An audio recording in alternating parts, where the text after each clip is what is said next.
नुकतीच लोकसभा निवडणूक संपन्न झाली आणि आता वेध लागले आहेत ते विधानसभा निवडणुकीचे। अवघ्या काही महिन्यांनंतर राज्यातील विधानसभा निवडणुका होणार आहेत। त्याच अनुषंगाने मुंबई तकने खास कार्यक्रम सुरू केलेला आहे, विधानसभेचा आखाडा। आणि या कार्यक्रमाच्या निमित्ताने आज आपण आलोय जालना शहरामध्ये आणि या ठिकाणी आपल्यासोबत जालन्यातील काही नागरिक आहेत। आपण यांच्यासोबत जालन्याचं नेमकं जालना विधानसभा मतदारसंघाचं राजकीय गणित कसं आहे, राजकीय समीकरणं कशी जुळतील, मराठा आरक्षणाचा मुद्दा विधानसभेच्या निवडणुकीत प्रभावी ठरेल का, त्याचबरोबर मागील 5 वर्षांमध्ये जालना विधानसभेत कुठले बदल झालेले आहेत, समाधानकारक जालन्यातील नागरिक आहेत का आमदारांनी केलेल्या कामांबद्दल, यासोबतच जालन्यातील नागरिकांना त्यांच्या भावी आमदाराकडून कुठल्या अपेक्षा आहेत, आपण यासह आणखीन काही प्रश्न जे आहेत ते जालन्यातील नागरिकांसोबत बातचीत करून जाणून घेणार आहोत। सगळ्यांचं स्वागत आहे मुंबई तकच्या कार्यक्रमामध्ये। सर, आपण कार्यक्रमाला सुरुवात करत आहोत। काय सांगणार, विधानसभा निवडणूक अवघ्या काही महिन्यांवर आहे, काय अपेक्षा आहे भावी आमदाराकडून आणि काय समस्या आहेत जालन्यात? जालना शहर तसं मागच्या 5-10 वर्षामध्ये जो विकास होतोय तर तो ज्या पद्धतीनं व्हायला पाहिजे तर त्या पद्धतीनं होताना दिसत नाहीये। शहराच्या अनेक समस्या आहे आणि त्या समस्येतली एक समस्या जी आहे की शहराला एक सुंदर वातावरण हवं असतं, सांस्कृतिक वातावरण हवं असतं, शैक्षणिक वातावरण हवं असतं। तर या सगळ्यामध्ये शहराच्या ज्या समस्या आहेत, विकास होत असताना ज्या सुविधा नागरिकांना आवश्यक असतात तर त्या आपल्याला दिसत नाही। एक मुद्दा घ्यायचा तर जालना शहरातले जे कलावंत आहेत तर कलावंतांसाठी एक चांगलं सांस्कृतिक सभागृह हवं असतं। मास्टर कृष्णराव फुलंब्रीकर नाट्यगृहाची जी अवस्था आहे जालन्याची तर ती एकदम पडीक असं ते झालेलं आहे। आता कुठलेही कार्यक्रम तिथं होत नाही। एक सुंदर असं नाट्यगृह या शहरासाठी आवश्यक आहे। या शहरात फिरण्यासाठी ज्या जागा आहेत म्हणजे जे ज्येष्ठ नागरिक आहेत तर ज्येष्ठ नागरिकांना त्या परिसरामध्ये ओपन स्पेस आहेत तर त्या ओपन स्पेस पूर्णपणे लोकांनी गिळंकृत केलेल्या आहेत। तर या सगळ्या गोष्टी आवश्यक आहे आणि त्याचबरोबर शैक्षणिक जे काही वातावरण हवं असतं। आणि जालना नगर परिषदेच्या ज्या शाळा आहेत तर त्या शाळांची अवस्था अत्यंत वाईट अवस्था आहे आणि तिथं कुणीही शिकायला जायला तयार नाही। शिक्षकांना त्या परिसरातले विद्यार्थी जे आहेत ते बळजबरी जमा करावं लागतात। काही ठिकाणी चांगले प्रयोग होतात तर त्या ठिकाणी त्या शाळेच्या वास्तूच नाही उपलब्ध। तर या सगळ्या गोष्टी ज्या आहेत तर त्या करणं गरजेचं आहे आणि त्या जे नेतृत्व करतायत ह्या सगळ्या समस्या जरी नगर परिषदेच्या असतील तरी आमदार जे आहेत जालना शहराचे किंवा जालना विधानसभेचे तर त्यांचं नेतृत्व हे सुद्धा महत्वाचं आहे। आमदारांनी जे 5 वर्षात कामं केले ते समाधानकारक आहेत का आणि कुठली कुठली 5 कामं त्यांनी केले काय सांगता? सर, काय सांगणार, जालना विधानसभेची निवडणूक अवघ्या काही महिन्यांनी होणार आहे, काय वाटतं, काय अपेक्षा आहेत? जालना विधानसभा मतदारसंघामध्ये येणाऱ्या होऊ घातलेल्या निवडणुकीमध्ये जालना शहरातील लोकांची अपेक्षा आहे की जालना शहर हे आता नुकतंच महानगरपालिका म्हणून घोषित झालेलं आहे। राज्य शासनाकडून महानगरपालिका झाल्यानंतर जो काही महसूल मिळायचा आहे तो महसूल राज्य शासनाने दिला पाहिजे। होतंय काय की राजकारण होतंय, ज्या पक्षाचा आमदार या ठिकाणी आहे आणि विरोधी पक्षाचं सरकार असेल तर अनुदान किंवा निधी देण्यासंदर्भामध्ये शासनाची भूमिका ही उदासीनच असते। आपण बघितलं असेल मागील निवडणुकीमध्ये काही राजकीय नेते जाहीर या ठिकाणी वाच्यता करत होते की तू जर निवडून आला आणि तू आमचं हे काम केलं तर आम्ही तुला फंड वगैरे देऊ। हे जे राजकारण महाराष्ट्राच्या भूमीमध्ये उपजत आहे हे महाराष्ट्र राज्यासाठी घातक आहे, कारण की हा शाहू फुले आंबेडकरांचा महाराष्ट्राचा महाराष्ट्र राज्य आहे आणि या राज्यामध्ये सर्वांना समान न्याय या तत्वावर जालना जिल्ह्यातील जनतेच्या अशा अपेक्षा आहेत की बाबा जालना शहर हे सुंदर सुजलाम सुफलाम झालं पाहिजे। या ठिकाणी आमचे सहयोगी यांनी सांगितल्याप्रमाणे शैक्षणिक, सामाजिक, राजकीय स्थितीचं जर आपण या ठिकाणी थोडक्यात विवेचन किंवा विवरण केलं तर या ठिकाणी प्रचंड दुर्गंधी, गांधीच्या मनला आपण गेलो तर त्या ठिकाणी वॉशरूमला जाण्यासाठी जी काही शौचालय वगैरे व्यवस्था केली आहे त्या आजूबाजूच्या परिसरात प्रचंड दुर्गंधी येते। त्याच्या बाजूला सिव्हिल हॉस्पिटल आहे, या सिव्हिल हॉस्पिटलमध्ये अनेक ग्रामीण भागातले जे उपचार करणारे लोक आहेत ते येतात, तर रस्त्याच्या कडेला कुठं कचरा टाकलेला आहे। तर ह्या ज्या काही गोष्टी आहेत याच्या संदर्भामध्ये लोकांच्या अपेक्षा आहेत की जालना क्लीन अँड टायडी झालं पाहिजे। याच्यासाठी ज्या उपाययोजना महानगरपालिका म्हणून नगरपंचायत अंतर्गत व्हायला पाहिजेत त्याही प्रकर्षानं दिसून येत नाही। 5 वर्षामध्ये आमदारांनी कुठली कामं केली आहेत आणि समाधानकारक कामं आहेत? आमदारांनी 5 वर्षामध्ये केलेल्या कामामध्ये जालन्यापासून पैठणपर्यंत जी काही पाईपलाईन आहे मला असं वाटतं की हे काम त्यांच्या कार्यकाळात झालेलं आहे। त्यानंतर जालना जिल्ह्याला जे वैद्यकीय महाविद्यालयासाठी सर्वोपरी प्रयत्न त्यांनी केला आहे, तोही या ठिकाणी आमदाराच्या माध्यमातून झाल्याचं या ठिकाणी दिसून येत आहे. आणि आमदार साहेबांनी इतर काही रस्त्याचे असतील, अंतर्गत रस्त्याचे असतील, महानगरपालिकेच्या अंतर्गत काही कामे असतील, त्या पद्धतीने त्यांनी या ठिकाणी कामं केलेले आढळून येतात. काका काय सांगणार, जालना विधानसभेमध्ये रस्त्यांची समस्या कशी आहे? नागरी समस्या वेळेवर पुरल्या जातात तुम्हाला? जालना महापालिका करण्याची थोडी घाई झाली असं मला वाटतं. जालना महापालिका करत असताना महापालिकेसाठी आवश्यक असणारं वातावरण, आवश्यक असणारे पायाभूत सुविधा आणि त्यासाठी असणारी नियोजन योजना आणि विकासाचे जे काही प्रश्न आहेत ते विकासाचे प्रश्न प्रामुख्यानं कोणते आपण सुरुवातीला घ्यायला पाहिजेत या पद्धतीचं नियोजन असतं. परंतु ते नियोजन काही नसताना अचानक महापालिका हे जाहीर झाली आणि मोठे प्रश्न निर्माण झाले. अगोदरच जालना हे अतिक्रमणाच्या विळख्यात अडकलेलं आहे. जालना जिल्ह्यामध्ये असणाऱ्या ज्या ओपन स्पेस आहेत, जे डीपी रिझर्वेशन्स आहेत, त्या जालना शहरातल्या काही मंडळींनी त्या स्वतःच्या नावावर करून घेण्याचा प्रयत्न आणि त्यांचे स्वतःची घरं त्या ठिकाणी उभी केल्यामुळं जी विकासाची शाळेच्या आताच नगरपालिकेच्या संदर्भातली जी शाळा आहे ती शाळा खाजगी एका घरात भरते, हा एक चिंतेचाच भाग आहे. जालना शहराला एक दवाखाना, ज्याला प्रत्येक शहरांमध्ये महापालिकेचा एक दवाखाना असतो, तो स्वतंत्र दवाखाना कुठे आहे हे नव्या लोकांना माहीत नाही. फक्त गव्हर्नमेंट हॉस्पिटल एवढंच लोकांना माहीत आहे. म्हणजे 5 वर्षामध्ये तालुक्याचा, जालना विधानसभेचा समाधानकारक विकास झालाय की नाही? जालना महापालिकेच्या नंतर, जालना शहराच्या नंतर जालना जिल्ह्याच्या दृष्टिकोनातून बघितला आणि जालना तालुक्याच्या दृष्टीनं बघितला, इथले जे आमदार आहेत ते आमदार कार्यक्षम अशा पद्धतीचे आमदार आहेत. त्यांचं नियोजन आणि त्यांचं संघटन कौशल्य हे मोठ्या प्रमाणात आहे. परंतु ते ज्या पक्षाचे आहेत ते त्या पक्षाचं सरकार असत नाही आणि त्यामुळं त्यांनी दिलेल्या योजना ज्या आहेत त्या योजना मंजूर होत नाहीत. पाण्याचा प्रश्न गेल्या 5 वर्षांपूर्वी एक महिन्याला पाणी यायचं. कधी जुन्या काळामध्ये टँकरनं पाणी पुरवठा व्हायचा, पण या 5 वर्षांमध्ये टँकर मुक्त जालना झालेला आहे असं मला वाटतं.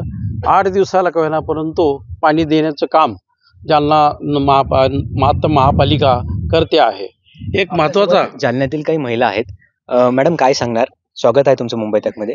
काय वाटतं, महिला म्हणून कुठल्या समस्या आहेत जालना विधानसभेच्या आणि कुठला समाधानकारक बदल झालेला आहे, कुठला बदल आहे? नुकत्याच होऊ घातलेल्या विधानसभा निवडणुकीत खरं तर जे भविष्यात येणारे आमदार आहेत आणि आता असणारे विद्यमान आमदार, जेव्हा जालना शहर ही महानगरपालिका झाली त्यावेळेस अनेकांना असं वाटत होतं की आता आपल्याला सर्व सुविधा, महिलांना सक्षमीकरणासाठी आवश्यक असलेल्या सर्व बाबी या ठिकाणी आपल्याला पुरवल्या जातील. परंतु हळूहळू असं लक्षात आहे की ही प्रक्रिया अतिशय संथ गतीने होत आहे. खरं तर महिला ह्या अधिक आता ऍक्टिव्ह होत असताना त्यांना घराच्या बाहेर जास्त वेळ पडत असल्यामुळे अनेकांना ज्या शौचालयाची सुविधा प्रामुख्याने पुरवण्यात येण्यास हवी आहे परंतु ती सध्या कुठेही दिसत नाही. आपण असं पाहत आहोत की शौचालय जरी महानगरपालिकेने बांधलेले आहे, महिला पुरुषांसाठी वेगळे असले तरी त्या ठिकाणी खरोखर एखाद्या चांगल्या सदनघरातील महिला जर बाजारात 5 तास फिरली आणि तिला त्या शौचालयात जाण्याची वेळ आली तर तिला ते पाहून, तिथली अवस्था पाहून कदाचित जाण्याची इच्छा होणार नाही. त्यासाठी असणारी जी पाणी पुरवठा म्हणजे त्या ठिकाणी पाण्याची व्यवस्था असेल किंवा स्वच्छतेची बाब असेल, तर हे जर पाहिलं तर मध्यंतरी असं वाटत होतं की सृष्टी फाउंडेशन नावाची एक संस्था आहे जिने यासाठी महानगरपालिकेला ऍप्लिकेशन दिलं होतं की आम्ही फिरते शौचालय महिलांसाठी बांधू. आणि फिरते शौचालय असेल तर ज्या ज्या ठिकाणी आठवडे बाजार असेल किंवा ज्या ठिकाणी महिलांची गर्दी जास्त असते त्या ठिकाणी एक शौचालय असे उभे करायचे की एक 3 रुपये जे सगळ्यांना परवडेल असं एक शौचालय बांधायचं की ज्या ठिकाणी महिलांना आवश्यक असणाऱ्या सुविधा त्या व्हॅनमध्ये असतील. आणि अशा प्रकारच्या महिला सक्षमीकरणासाठी एक महत्त्वाचं पाऊल म्हणजे महिलांची आरोग्याची दक्षता. तर ही येणाऱ्या आगामी विधानसभा निवडणुकीत जे कोणी आमदार येतील तर त्यांनी प्रामुख्याने महिलांच्या ह्या प्रश्नाकडे लक्ष वेधले पाहिजे असं मला फार प्रामुख्याने वाटतंय. ताई काय सांगणार, विधानसभा निवडणूक अवघ्या काही महिन्यांवर आहे. जालना विधानसभेचा मागील 5 वर्षात विकास झालेला आहे का? समाधानकारक विकास आहे का? आणि पाणी प्रश्न कसा? नुकतीच जालना ही महानगरपालिकेमध्ये रूपांतरित झालेली आहे आणि मला असं वाटतं की विकास पाहिजे तेवढा नाही झालेला. आता महानगरपालिका म्हटल्यानंतर त्या महानगरपालिकेचं जे स्टँडर्ड असतं त्या स्टँडर्डनुसार आता इथून पुढे विकास व्हावा अशी आमची अपेक्षा आहे. मला जालना शहरातील 3 महत्त्वाच्या मुद्द्यांवर सांगावंसं वाटतं की जालना शहरामध्ये जे स्ट्रीट आहेत, जे रोड आहेत, त्या रोडवर वृक्षारोपण झालं पाहिजे. झालेलं आहे काही ठिकाणी, परंतु जे झाडं लावलेली आहेत त्या झाडांकडे महानगरपालिकेने लक्ष द्यावं, वेळच्या वेळी पाणी टाकावं आणि त्या झाडांचं संवर्धन करावं. आणि दुसरा महत्वाचा एक मुद्दा आहे की स्ट्रीट लाईट, जे रस्त्यावरचे जे लाईट असतात ते आहेत, नगर परिषदेने केलेली आहे त्याची सोय, परंतु ते बऱ्याच वेळा दिवसा सुद्धा सुरू असतात. तर ते लाईट सकाळ झाल्यानंतर ते बंद झालेच पाहिजे. हा एक महत्वाचा मुद्दा आहे. आणि आता जी विधानसभा निवडणूक होत आहे आणि जे कोणी आमदार येतील, जे कोणी येतील आपल्या शहरामध्ये, तर त्यांनी ह्या तिन्ही गोष्टीकडे लक्ष द्यावं असं मला वाटतं. महिला सुरक्षेचा प्रश्न कसा आहे? महिलांना सुरक्षित वाटतं का जालना? जालन्यामध्ये महिला सुरक्षा मला असं वाटतं नाही, थोडीशी म्हणजे कमकुवत आहे.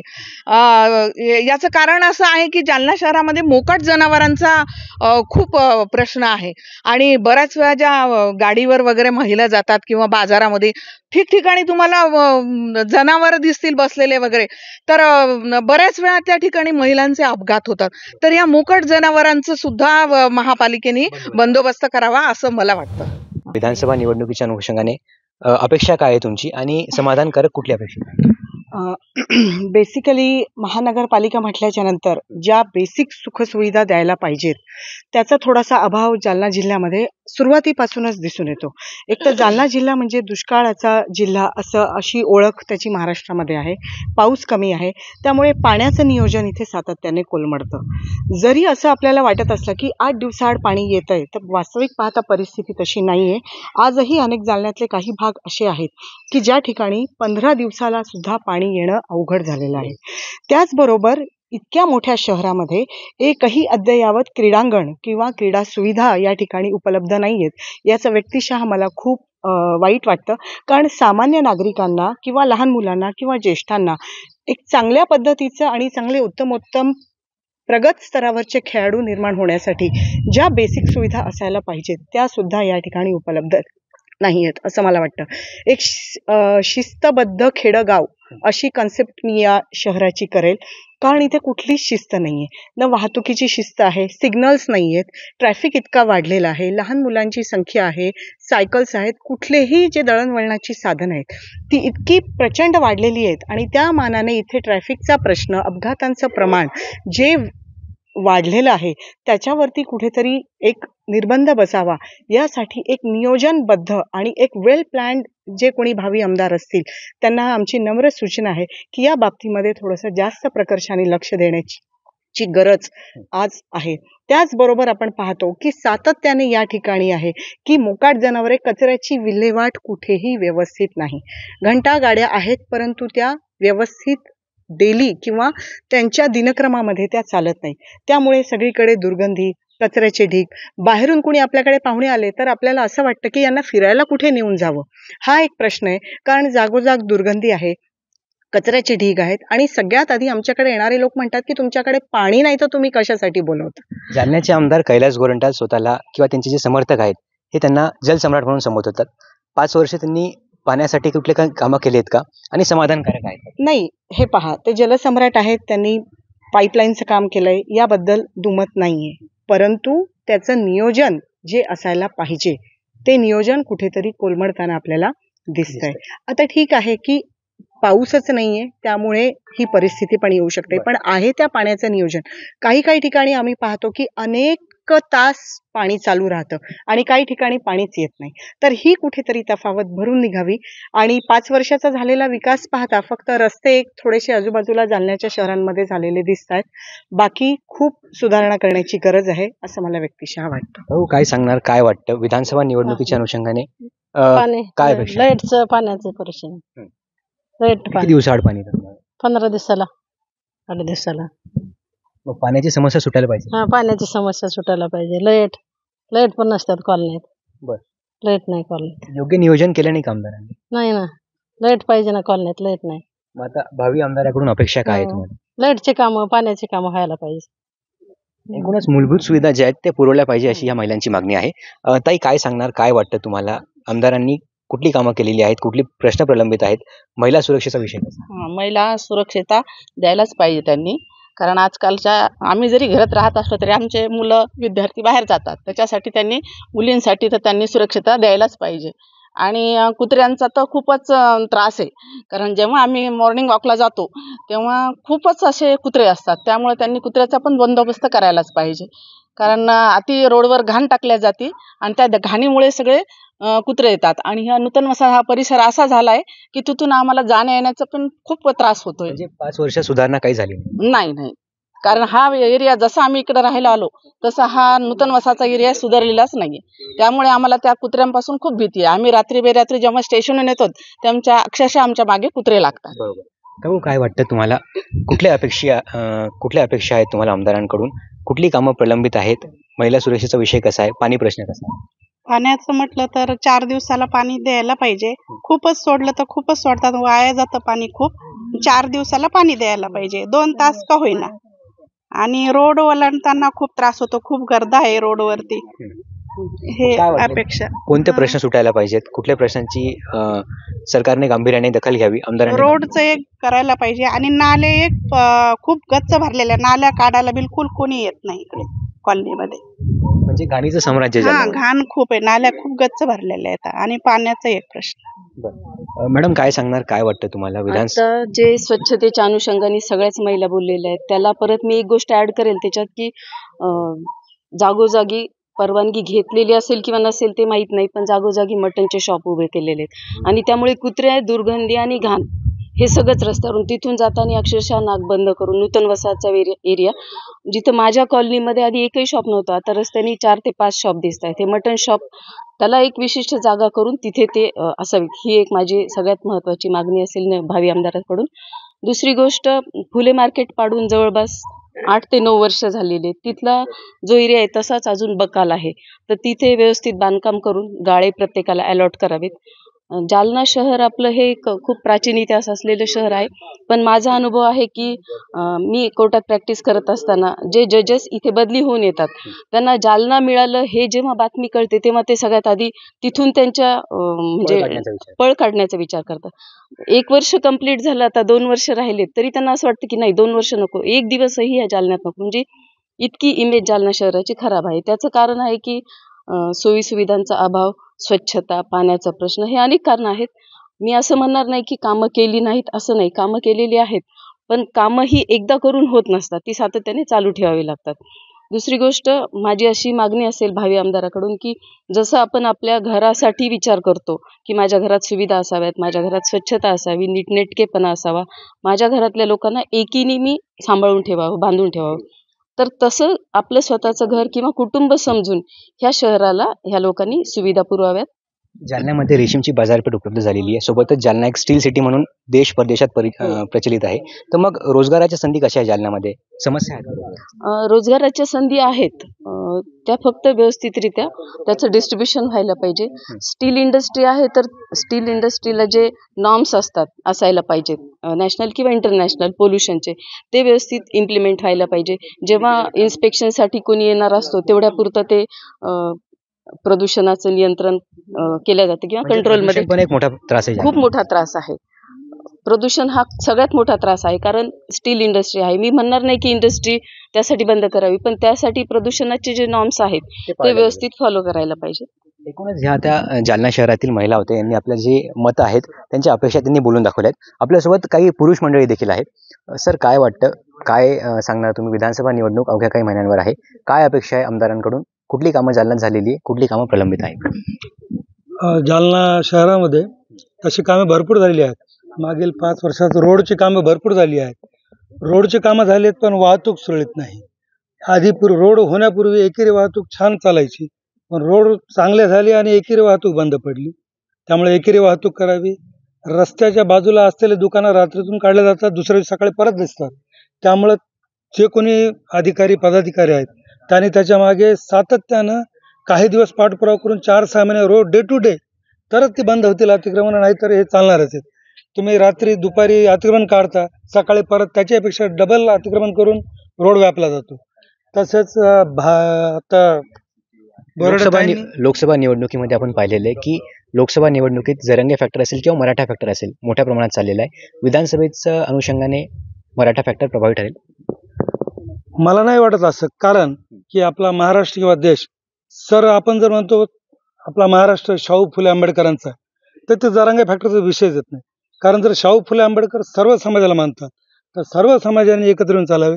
आणि आपले सध्याचे आमदार जे कैलासजी गोरंट्याल आहेत, ते त्याच विचाराचे आहेत, कारण ते सर्व समाजाला बरोबर घेऊन चालतात. त्यांनी कधीही असं वैयक्तिक किंवा कुठल्याही जातीवर विशेष लक्ष केंद्रित केलं नाही. बरोबर. त्यामुळे मला तरी वाटतं. सर, काय वाटतं तुम्हाला, नेमक्या अपेक्षा काय आहेत? विधानसभेची निवडणूक अवघ्या 3 महिन्यांवर आहे. एक ज्येष्ठ नागरिक म्हणून काय वाटतं तुम्हाला? विधानसभा निवडणुकीच्या तोंडावर जालना शहराकडे जेव्हा आपण लक्ष वेधतो, तेव्हा शिक्षण आणि व्यापार व्यवसाय या निमित्तानं शहर झपाट्याने विकसित होतं आहे. पण या शहराच्या ज्या मूलभूत गरजा आहेत, त्या गरजाकडे सत्ताधारी असो की विरोधी पक्ष असो की महानगरपालिका असो, या सगळ्यांचं संपूर्णतः दुर्लक्ष आहे. शहरातल्या नागरिकांच्या 4 मुख्य ज्या समस्या आहेत, त्याच्यामध्ये स्वच्छता, पाणीपुरवठा, पथदिवे आणि नालेसफाई या 4ही मूलभूत गरजा नियमित पूर्ण होत नाहीत. त्याच्यासाठी ओरड करावी लागते, आंदोलनं करावी लागतात, निवेदनं द्यावे लागतात, लक्ष वेधावं लागतं, तेव्हा कुठे दखल घेतली जाते. आणि सर्वसामान्य नागरिक हे सगळं करू शकत नाही आहे. त्यामुळे स्वच्छतेमध्ये अनियमितपणा आहे, पाणीपुरवठ्याचं कुठलंही वेळापत्रक नाही. त्याच्यानंतर पथदिवे, ओरड ज्या भागात होते तिथले पथदिवे चालू होतात, तर दुसऱ्या बाजूचे बंद होतात. आणि नालेसफाई तर वर्षानुवर्ष होत नाही. एखादा पाऊस आला तर नाल्यातलं सगळं दुर्गंधीयुक्त पाणी रस्त्यावर येतं आणि त्यामुळे त्याचा त्रास सर्वसामान्य नागरिकांपासून सगळ्यांनाच होतो. आणि या ज्या मूलभूत समस्या आहेत, याच्याकडे महानगरपालिकेचं लक्ष नाही. अर्थात त्यांच्या मर्यादा आहेत. महानगरपालिका जाहीर झाली, परंतु आवश्यक मनुष्यबळ नाही, आवश्यक निधी नाही, आणि त्यामुळे या सगळ्या नागरी सुविधाकडे दुर्लक्ष होत आहे. 5 वर्षामध्ये आमदारांनी कामं व्यवस्थित पार पडलीत का? तालुक्याचा विकास केलेला आहे का? जालना विधानसभेचा विकास झालेला आहे? फक्त भौतिक विकास म्हणजे हा काही विकास नसतो.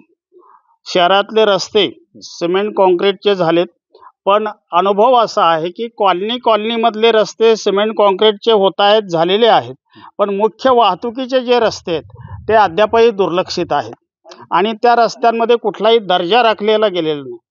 रस्ते कामं होऊन 1-2 वर्ष झालेत. वास्तविक असं सांगितलं जात होतं की सिमेंट कॉन्क्रीटचे रस्ते झाल्यानंतर कमीत कमी 25-50 वर्ष नागरिकांना कुठल्याही खड्ड्यांचा सामना करावा लागणार नाही.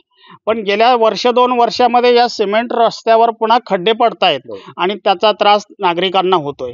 ह्याच्याकडे आमदारांचं लक्ष नाही किंवा कुठल्या अधिकाऱ्यांचं लक्ष नाही आणि हा दर्जाविहीन विकास हा मात्र अतिशय घातक आहे आणि त्रासदायक आहे. एकूणच आपण जर पाहायला गेलं तर जालना शहर जे आहे हे समस्यांच्या विळख्यात सापडलेलं पाहायला मिळत आहे. सर, काय वाटतं, एक ज्येष्ठ नागरिक म्हणून तुमची अपेक्षा काय आहे? आमदारांनी कुठली कामं केलेली आहेत? महिला सुरक्षेचा प्रश्न कसा आहे? पाणी प्रश्न कसा आहे तालुक्याचा? आमदारांनी तसं पाहायचं तर त्यांच्या कार्यकालामध्ये जालन्यामध्ये चांगल्यापैकी कामं केलेली आहेत. एक तर रोडचे कामं झालेले आहेत, मोतीबाग चांगल्या पद्धतीनं डेव्हलप केलेला आहे, तिथं आता पर्यटक वाढलेले आहेत, म्हणजे नगरपालिकेला एक उत्पन्नाचं साधन त्या ठिकाणी झालेलं आहे. परंतु हे जे रोड केलेत आता, जसं आपण पाहतो आंबड चौफुली ते इंदेवाडी आणि मंठा चौफुली ते आपलं कारखाना, तर ह्या रोडला जे नाल्या टाकलेल्या आहेत त्या नाल्यावरती फळ विक्रेते बसतात आणि त्याच्यामुळं पायी जे चालणारे लोक आहेत त्यांना फार त्रास होतो, महिलांना त्रास होतो. पलीकडनं रोडला जायचं तर मग गाड्या येतात, एखादी गाडी अंगावर येते की काय असं त्यांना वाटतं. म्हणून हा महिलांच्या सुरक्षिततेचा आणि मुलांच्या सुरक्षिततेचा प्रश्न निर्माण झालेला आहे. तरी हे फळ विक्रेते यांना कुठेतरी एक स्वतंत्र जागा देऊन त्यांना बाजूला ठेवावं, कारण रस्त्याने येणाऱ्या जाणाऱ्या पादचाऱ्याला त्याचा त्रास होता कामा नये. त्याचप्रमाणे आपल्या आंबड चौफुलीला जे बसस्टँड आहे त्या बसस्टँडच्या बाजूला जी एक शौचालय त्यांनी तयार केलेलं आहे, तिथं काट्या लावलेल्या आहेत, अक्षरशः त्याला दरवाजे नाही, तिथं पाण्याची व्यवस्था नाही. आणि मग तिथं महिलाला एखाद्या जायचं असेल तर ते तिथली अवस्था पाहून त्यांना त्या ठिकाणी जाता येत नाही आणि सुरक्षेचं जे नियोजन आहे ते बरोबर ते कोलमडलेलं आहे. बरोबर कोलमडलेलं आहे. जालना ही स्टील सिटी म्हणून प्रचलित आहे. जालन्यात मोसंबी बाजारपेठ, रेशीमची बाजारपेठ आहे, मोसंबी उत्पादक जिल्हा म्हणून जालन्याची ओळख आहे. काय वाटतं, रोजगार निर्मितीसाठी काही विशेष प्रयत्न पाहिजे?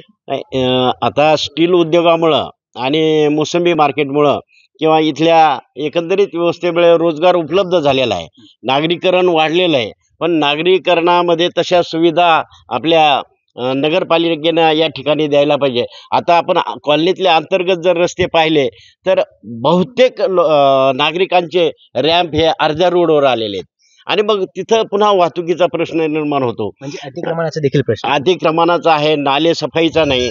आणि विकासाच्या दृष्टीनं जर सांगायचं गेलं तर आता प्रत्येक कॉलनीमध्ये ओपन स्पेस सोडलेली असते.